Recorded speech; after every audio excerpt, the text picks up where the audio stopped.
ওমানে হযরত মুহাম্মদ সাল্লাল্লাহু আলাইহি ওয়াসাল্লামের পবিত্র জন্মবার্ষিকী উপলক্ষে 459 জন বন্দীকে রাজকীয় ক্ষমা ঘোষণা করেছে দেশটির সুলতান হাইথাম বিন তারিক।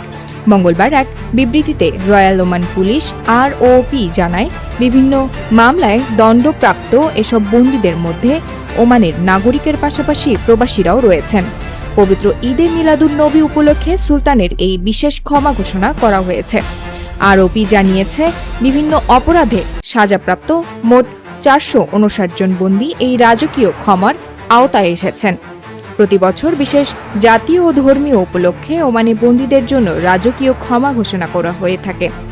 এবার মহানবী হযরত মুহাম্মদ সাল্লাল্লাহু আলাইহি ওয়াসাল্লাম এর জন্মবার্ষিকী উপলক্ষে দেওয়া এই ক্ষমা দেশটির কারাগারে থাকা অনেক বন্দীর জন্য নতুন করে স্বস্তি ও পরিবারের কাছে ফেরার সুযোগ তৈরি করেছে। সুলতানের এই রাজকীয় ক্ষমার খবর ইতিমধ্যে ওমানে বসবাসরত প্রবাসীদের মধ্যেও স্বস্তি ও আগ্রহ তৈরি করেছে।